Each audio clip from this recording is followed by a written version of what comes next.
바로 모두 자리에 앉아 주시기 바랍니다.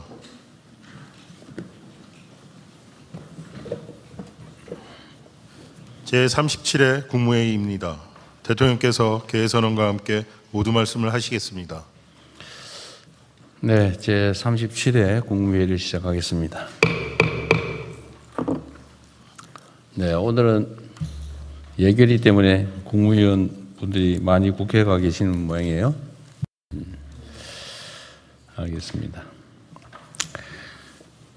균형 발전은 대한민국의 지속 가능한 발전과 우리 국민들의 삶의 질적 변화를 위해서 반드시 넘어야 할 관문입니다. 한편으로는 부동산 문제 등 수도권 집중에 따른 많은 문제들을 해결하는 길이기도 합니다. 대한민국이 가지고 있는 많은 문제 중에 가장 핵심적인 문제가 수도권 1극 체제입니다. 이 1극 체제를 극복하지 않으면 수도권은 미어터지고 지방은 소멸하는 그런 위험을 갖게 됩니다. 또 한편으로 지방에 사는 국민도 대한민국 국민이고 또 지방도 대한민국 국토입니다. 어느 지역에 살든 누구나 성장의 기회를 고루 누리고 또 지방의 성장이 대한민국의 도약을 견인할 수 있어야 합니다. 전국이 동반 발전하는 모두의 성장 시대를 우리가 반드시 이끌어내야 되겠습니다. 이를 위해서 중요한 것이 중앙과 지방정부의 긴밀한 협력과 연대입니다. 균형 발전의 성공은 중앙정부 혼자의 힘만으로는 어렵습니다. 중앙과 지방정부가 굳건한 원팀이 되어 대한민국의 더 나은 미래를 개척하는 데 힘을 모아야 되겠습니다. 그 과정에서 지방정부는 지역의 이해관계를 넘어 국가 전체의 관점에서 해법을 찾고 또 중앙정부는 적극적인 지원을 통해 지방이 주도하는 국토 대전환을 든든하게 뒷받침해야 할 것입니다. 수도권 1극 체제를 구조적으로 재편하고 또 지방별로 새로운 성장축을 만들려면 보다 과감하고 거시적인 접근도 필요합니다. 이를 실현하기 위한 중장기 국가 전략 마련에 속도를 내겠습니다. 지방이 성장해야 대한민국이 더 나은 내일을 맞이하게 될 것입니다. 요즘 이제 예산철이죠. 관련해서 말씀드리겠습니다. 인공지능 대전환으로 반도체 등 첨단 산업이 빠르게 성장하면서 우리 경제도 이전과는 전혀 다른 여건을 맞이하고 있습니다. 산업 대전환이 만들 기회를 잘 활용해 국민 삶의 실질적인 도약을 이끌어내야 합니다. 특히 늘어난 재정 여력을 미래에 더 많은 열매를 수확하기 위한 씨앗으로 우리가 확실하게 삼아서 생산적 재정 전략으로 우리가 전환해야 되겠습니다. 지금은 눈앞에 재정 수치 관리에 매몰되는 우를 범할 때가 아닙니다. 소중한 미래 재원을 보다 효율적이고 또 생산적인 분야에 투입해서 지금의 10,000원을 내일은 10만 원, 또 그 후에는 100만 원으로 키우는 그런 지혜가 필요합니다. 정부는 불효불급한 예산은 과감하게 조정해서 재정의 건실한 운영을 도모해야 합니다. 그와 동시에 초격차 성장 촉진, 또 K자형 양극화 완화, 균형 발전, 인재 개발, 청년 미래 사다리 구축 등 핵심 국가과제 해결에 방점을 두고 예산안 편성을 잘 마무리해 주시기 바랍니다. 예산안 제출 이후에 국회나 또 우리 국민 여러분의 합리적인 대안에 대해서는 열린 자세로 검토해 주기 바랍니다.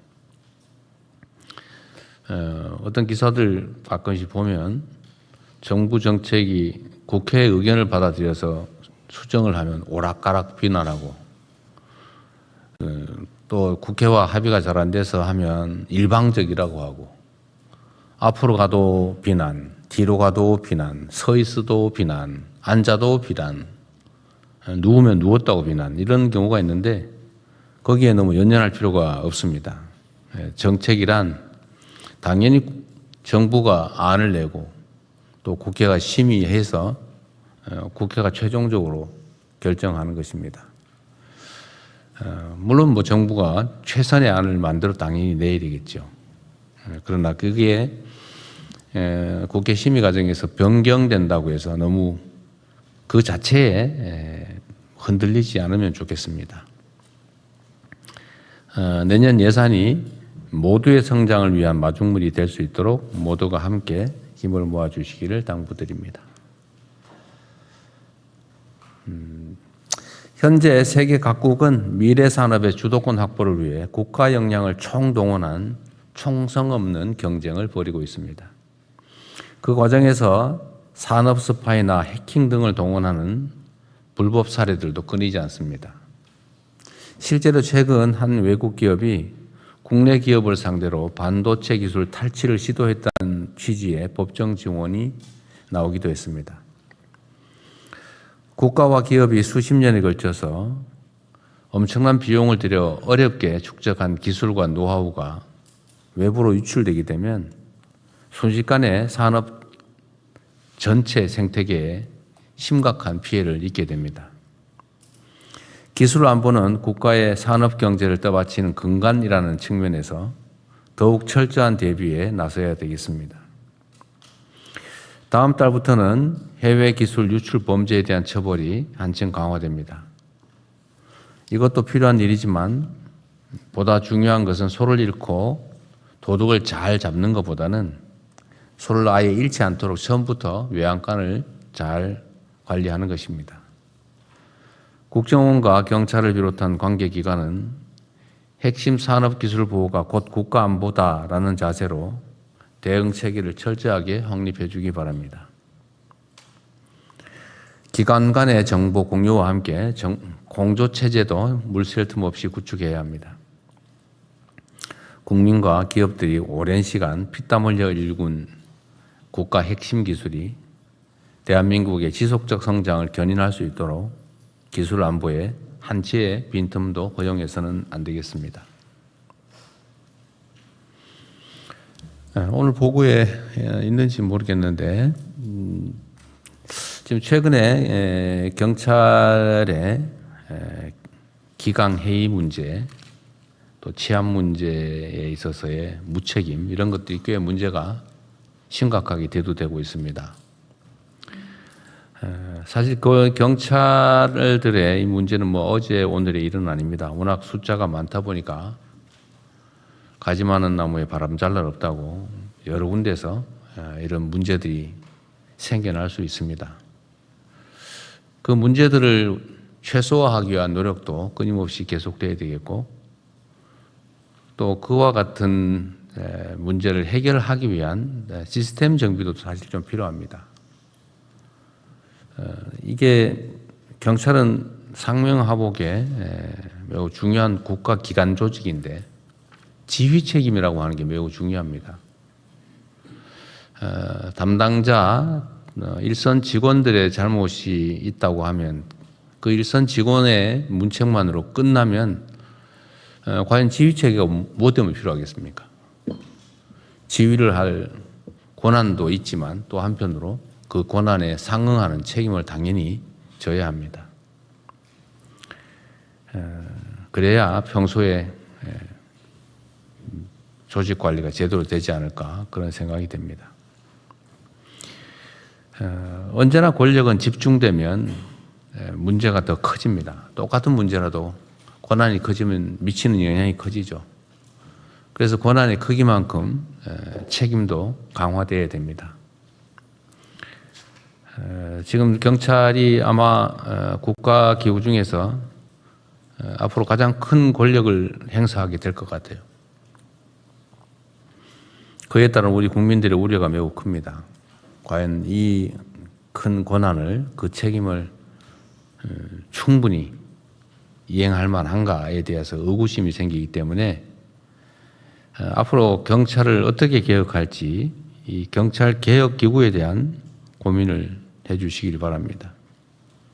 이거는 총리실에서 좀 나서서 일단 어떤 방식으로 해 나갈지부터 국민들의 광범한 의견 수렴을 통해서 방안을 구상해 주시길 바랍니다.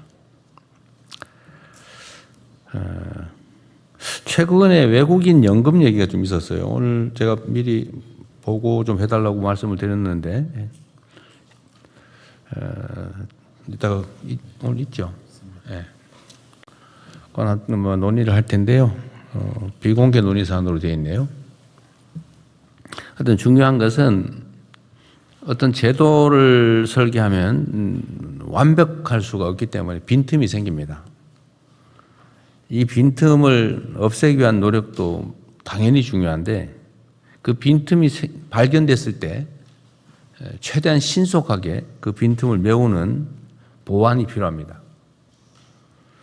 그러려면 그 문제가 생겼는지 안 생겼는지를 자체 점검으로는 다 완벽하게 안 되기 때문에 끊임없이 이게 현장에서 이 집행되는 과정의 문제점들을 살펴야 됩니다. 최근에 이 문제들이 여기저기서 지적이 되던데 어쨌든 좀 신속하게 대안을 마련해 주십사 말씀드렸는데 오늘 안건이 올라왔군요. 어쨌든 이건 이 사안 자체만이 문제가 아니고 다른 모든 국가 정책 사안들에 대해서 어쨌든 문제는 생길 수 있다. 그러나 그 문제가 생겼을 때 얼마나 신속하게 또 완벽하게 그 문제를 시정하느냐, 대안을 만들어내느냐가 진짜 실력이라고 생각됩니다. 다른 정책 분야에도 타산지적 삼아 주시면 좋겠습니다. 촉법소년 그 연령 좀 하향 문제도 너무 오래 지연되는 것 같아서 신속하게 결론을 냈으면 좋겠습니다. 뭐 결론은 범위는 정해져 있죠. 한두 살 정도 범위 내에서 중대 반복 범죄에 대해서 낮춘다. 이 점에 대해서 우리 국민들의 의견이 어떠신지도 한번 다시 스크린 해본 다음에 좀 조기에 정리를 하고 입법했으면 좋겠습니다. 그리고 마침 오늘 시도지사 협의회장이 선출되셔가지고 오늘 우리 박찬대 인천시장께서 출석을 처음으로 해주셨는데 마침 오늘 국가균형성장, 균형발전 얘기도 하는 판에 잘 오셨습니다. 당선을 축하드리고 아주 짧은 인사 말씀을 듣도록 하겠습니다. 아주 짧은. 네. 예, 존경하는 대통령님 그리고 국무위원 여러분, 네, 대한민국 시도지사 협의회장 박찬대 인천시장입니다. 배석자인 저한테 이렇게 발언 기회 주신 대통령님의 세심한 배려에 감사를 드립니다. 수도권 1급 체제를 탈피해서 전 국토의 균형 발전의 대전환을 이뤄내야 되는 시대적 소명에 직면하고 있습니다. 하지만 이 자리에 오면서 수도권의 일원인 인천광역시장 박찬대와 전국의 시도지사 협의회장인 박찬대 사이에 두 개의 역할을 얼마나 균형 있게 잘 해내야 될지 상당한 부담감이 있습니다. 각 지역이 갖고 있는 고민을 이재명 정부가 국정에 잘 녹여낼 수 있도록 돕는 것이 저한테 주어진 사명이라고 생각됩니다. 실질적으로 도움이 되는 현장의 제언들을 부지런히 전해 올리도록 그렇게 하겠습니다. 이재명 정부의 철학과 국정 방향을 깊이 새기고 돌아가서 정부의 좋은 정책들이 지역 현장 곳곳에 성공적으로 뿌리내릴 수 있도록 그렇게 노력하겠습니다. 언젠가 대통령님 말씀, 지자체장의 정책과 역할에 따라서 한계 상황에 내몰린 시민들의 삶과 목숨이 그대로 달려있다라는 말씀이 떠올려집니다. 열심히 참석해서 좋은 의견도 내고 그리고 현장에도 바로 전달될 수 있도록 함께 하겠습니다. 감사합니다.